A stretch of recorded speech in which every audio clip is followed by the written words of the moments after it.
il est vrai que cela fait 2 ans que j'ai été porté à la tête de la structure et peut-être un temps suffisant pour dresser un bilan à mi-parcours. Parce que nous nous étions donné comme objectif de relancer l'activité technique et l'activité commerciale pour réinscrire la SNHLM dans son cœur de métier.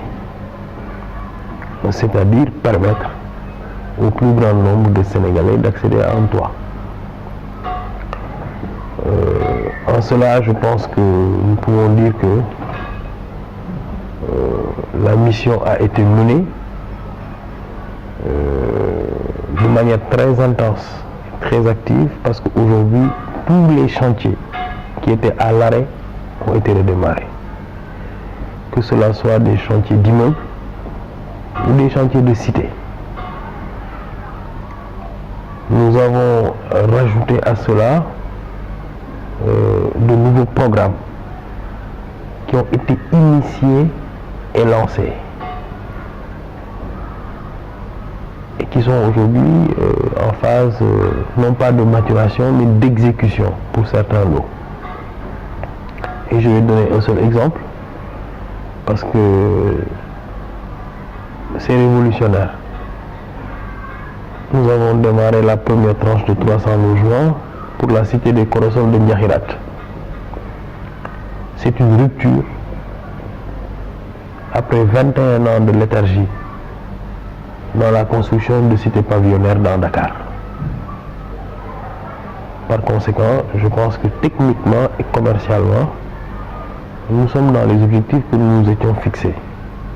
Nous avions également élaboré un cadre parce qu'il nous fallait, pour exister dans le PSE, faire approuver d'abord un plan stratégique de développement, ce qui a été fait dans les 6 mois après mon arrivée et qui a débouché sur la signature d'un contrat de performance avec l'État le 1er janvier 2017.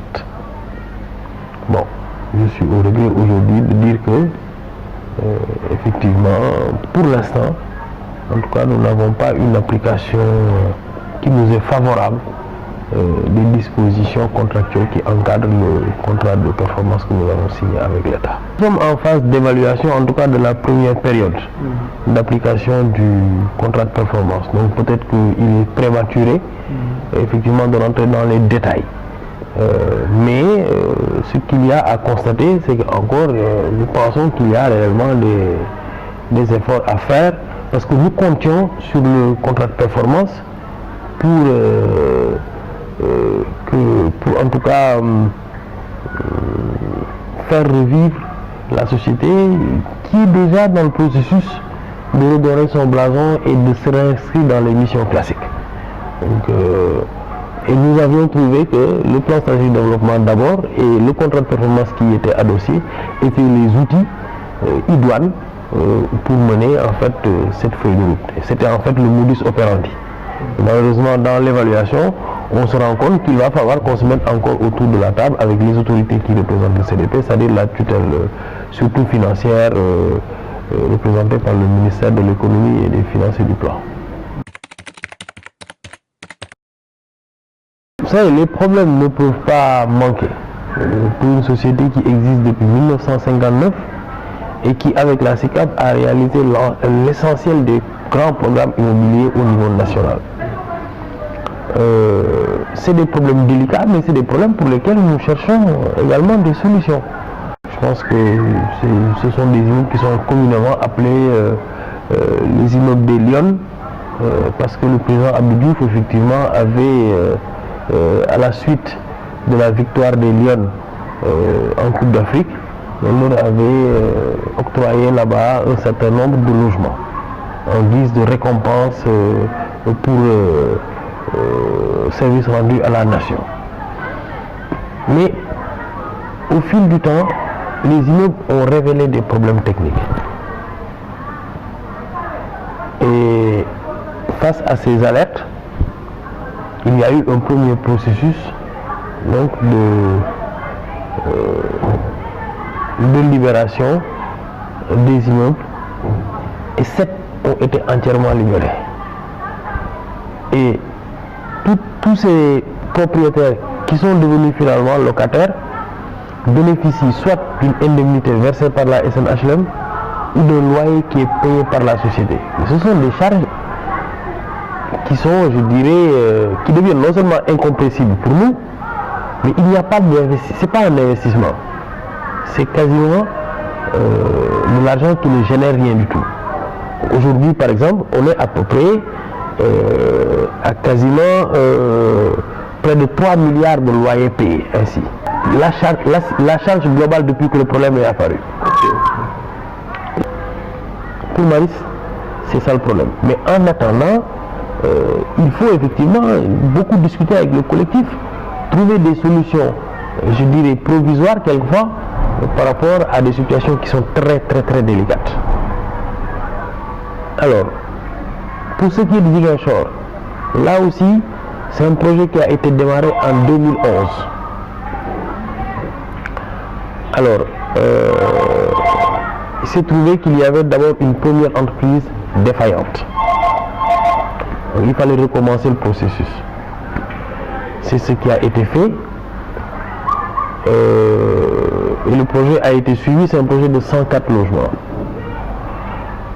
Et au moment d'attribuer, nous avons eu beaucoup de difficultés à réunir le comité de direction, mais avec la diligence du PCA, nous avons pu le faire. Alors, nous avons procédé aux attributions, donc naturellement, il fallait signer les contrats. Mais il s'est trouvé que, vous savez, la zone de Ziguinchor est une zone un peu difficile.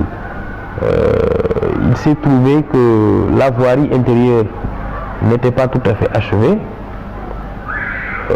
Et il y avait déjà des signes dans certaines maisons, en tout cas de défraîchissement, parce qu'une maison ne se ferme pas.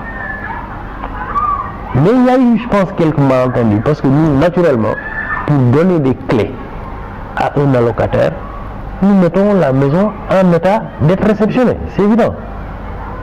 Mais il s'est trouvé que peut-être avec l'impatience, le collectif a voulu, avec la presse, d'abord en toute illégalité, je dois le dire, ils sont venus dans le chantier parce qu'ils n'ont pas encore pris possession des maisons. Donc ils n'étaient pas censés pouvoir déjà filmer parce que ce n'est pas quelque chose qui était déjà réceptionné et déjà livré. Donc c'était encore en notre possession, donc sous notre responsabilité. Il nous appartenait peut-être nous d'appeler la presse pour cela, mais bon, tout compte fait, ça nous a permis au moins, parce que tout problème amène à la recherche de solutions, ça nous a permis tout de même de nous mettre au moins autour de la table avec le préfet, de prendre des engagements pour régler, pour lever l'essentiel des écueils qui retardent un peu la prise de possession par les allocataires. Il s'agit de la route d'accès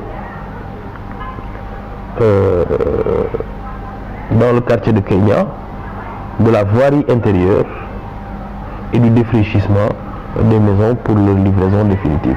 Donc là aussi nous avons, sous la supervision du préfet, tenu 2 réunions, une réunion technique et une réunion sur le plan d'action, et nous nous sommes entendus en tout cas pour faire avancer la machine.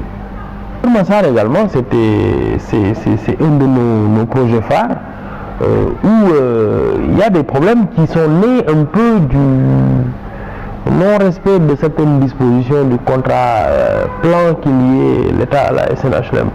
Parce que vous savez, les problèmes d'assainissement, nous pouvons effectivement nous engager, si c'était dans le cahier des charges, sur tous les voiries réseaux divers, parce que les réseaux ne finissent pas dans le patrimoine de la SNHLM. Les réseaux vont toujours échoir aux sociétés concessionnaires. Mais il faut, dans ce cas-là, qu'il y ait des branchements qui soient soit à proximité ou alors une station de raccordement pour pouvoir réaliser le tout à l'égout tel que souvent c'est exigé par les populations. Bon, il y a plusieurs natures, il y a plusieurs types de problèmes en tout cas sur Kermassar 3, mais nous ne manquons jamais de parler avec le collectif et d'essayer également dans ces cas-là de trouver des solutions à des problèmes qui durent depuis des décennies. Mais là encore, on privilégie d'abord la voie du dialogue, la voie des recherches de solutions techniques, mais l'appel également à ce que l'État nous vienne en appui sur des charges aussi importantes.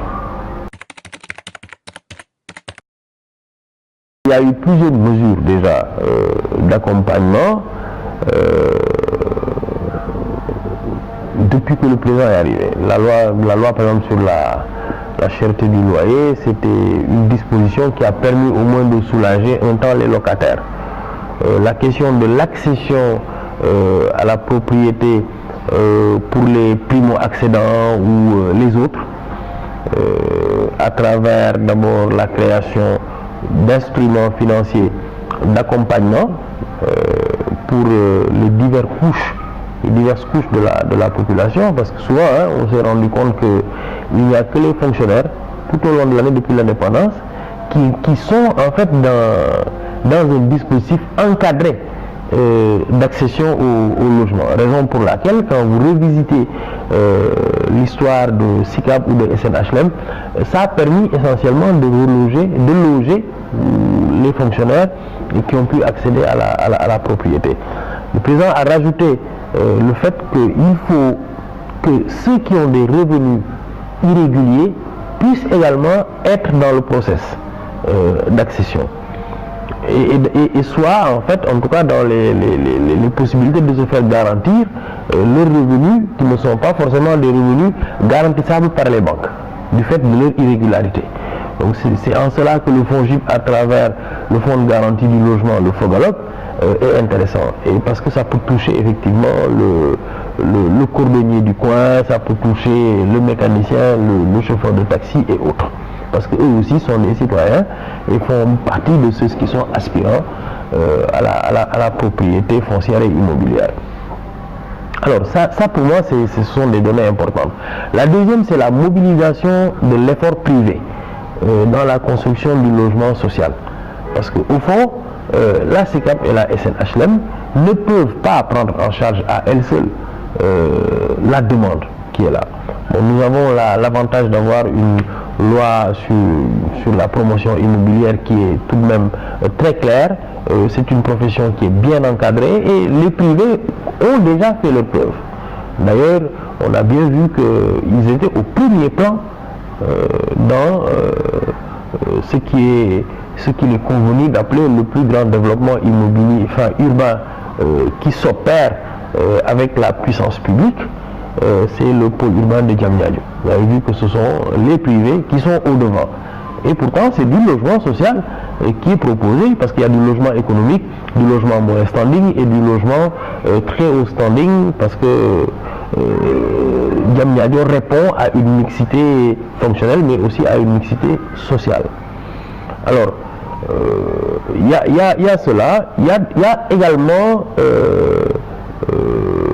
le fait de faire évoluer la législation et les dispositions réglementaires. Aujourd'hui, c'est sous Macky Sall qu'a été voté à l'unanimité à l'Assemblée nationale la loi d'orientation sur l'habitat social, qui crée d'ailleurs un fonds dédié à l'habitat social et qui crée des dispositions nouvelles pour que les dégrèvements fiscaux, les allègements et les incitations puissent permettre d'arriver aujourd'hui à baisser, en tout cas à jouer sur le prix du loyer. Ces chances sont intactes et je pense même que ce sont les chances optimales d'une victoire totale. Bon, je m'explique. Souvent, je pense que pour être réélu, il faut autant un bilan qu'une nouvelle perspective. Parce que je crois que Macky Sall fait partie de ces candidats qui ont été élus, non pas simplement par rejet de la personne qu'ils ont remplacée, mais surtout également sur la base d'un espoir et d'un programme. Le Yoonu Yokkute était bien connu comme les idées que le président proposait aux Sénégalais. C'était son offre politique. D'ailleurs, il a en cela été accompagné par toute la coalition qu'il a soutenue pour arriver. Et finalement, sa déclinaison a donné aujourd'hui un ambitieux programme qui est le plan Sénégal émergent, devenu depuis l'unique référentiel des politiques économiques et sociales. Et je crois qu'un bilan existe. Lorsque nous regardons la situation de référence de 2012 et que nous la comparons à la situation que nous vivons aujourd'hui, tant au niveau des agrégats macroéconomiques qu'au niveau également de la taille des projets qui sont développés aujourd'hui et qui arrivent à maturation. Je ne vais pas les citer, mais je crois qu'il y a plusieurs choses que le président a réalisées. Bon, si vous voulez, je les citerai moi à ma manière. Mais en tout cas, c'est palpable. C'est autant en termes d'infrastructure que de développement de nouveaux process, ou en tout cas de nouvelles productions quand il s'agit d'agriculture et de nouvelles performances lorsqu'il s'agit de certains secteurs comme l'élevage jusqu'à la culture et le sport. Donc, il y a un bilan à défendre. Moi, je pense que le bilan ne suffit pas. Parce que il y a également tous ces primo-votants, ces néo-votants qui attendent de nouvelles perspectives. Parce que peut-être le bilan ne leur parle pas assez. Mais par contre, l'avenir leur parle. Donc il y a le bilan à défendre qui peut-être constituera l'ossature ou la plus grande portion qui va jouer sur la réélection du président, mais il y a aussi cette perspective, donc le programme qui doit continuer. Bah oui, des avantages.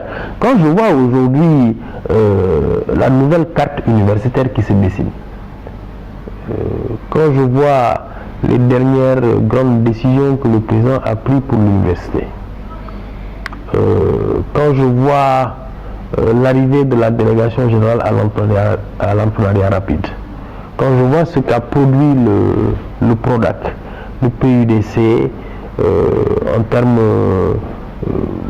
de désenclavement, en termes de perspectives pour ceux qui habitent encore comme nous, qui viennent en tout cas des coins les plus reculés de ce pays. Je pense qu'il y a là quelque chose d'important à considérer par les primo-votants. Je ne vois pas pourquoi on veut tout de suite prendre les primo-votants et les inscrire dans une classe à problème, lorsqu'elles peuvent être, ces primo-votants, aujourd'hui, une classe favorable au regard de ce que le président a réalisé pour eux. Je pense que c'était un événement malheureux que tout le monde a regretté. Maintenant, une enquête est ouverte. Nous sommes tout de même dans une république. Il y a des règles. Nous ne pouvons pas agir de manière sensationnelle sur chaque chose pour pouvoir situer les responsabilités.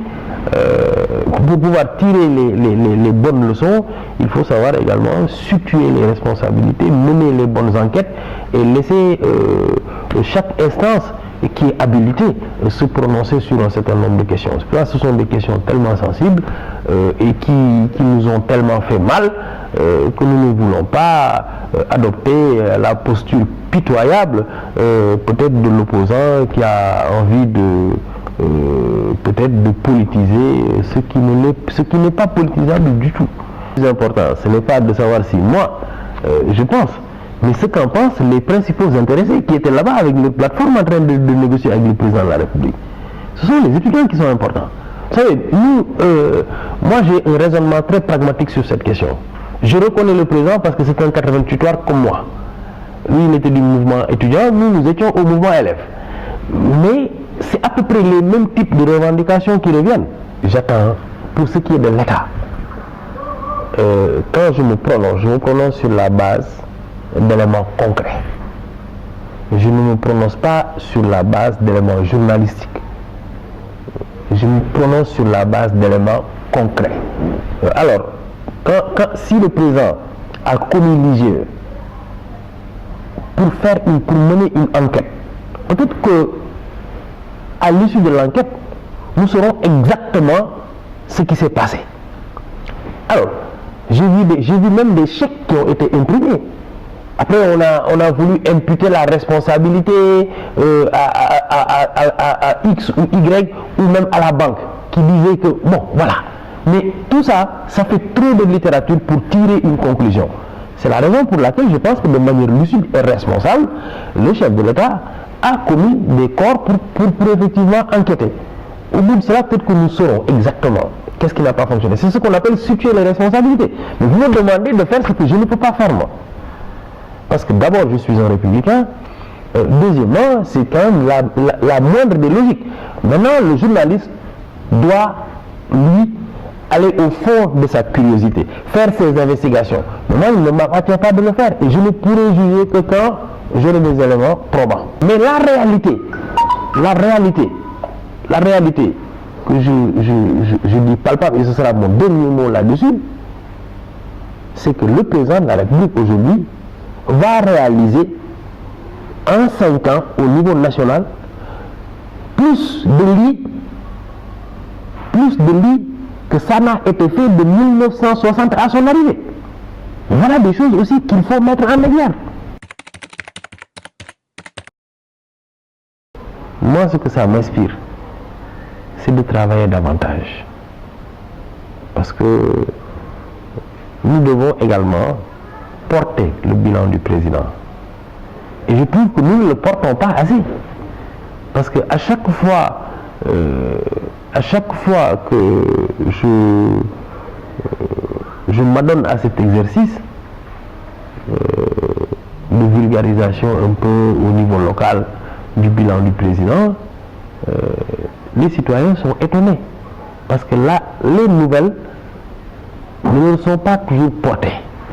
Donc ils en restent à souvent la bourse familiale, parce que c'est ce qu'ils perçoivent en réalité. La bourse familiale, la couverture maladie universelle et peut-être un peu le PUDC. Mais lorsqu'il va falloir justement parler de taux de croissance, parler de Diamniadio, parler de la politique d'infrastructure publique, parler de la modernisation des villes religieuses, parler également des effets de la politique des domaines agricoles communautaires, de ce que le président a réalisé en Casamance, de la réforme de l'acte 3 et ce qu'elle a permis en termes de prise en charge au niveau local et de gouvernance locale, de ce qu'on a fait dans l'enseignement. Mais tout ça, on ne porte pas à la connaissance des populations. Et il nous appartient, nous, hommes politiques, d'être les informateurs des militants et des citoyens à la base. C'est d'ailleurs pour ça que moi je tiens à ma présence politique au niveau local, parce que j'estime que j'ai le devoir d'actualiser mes données au niveau des militants et des citoyens au niveau local.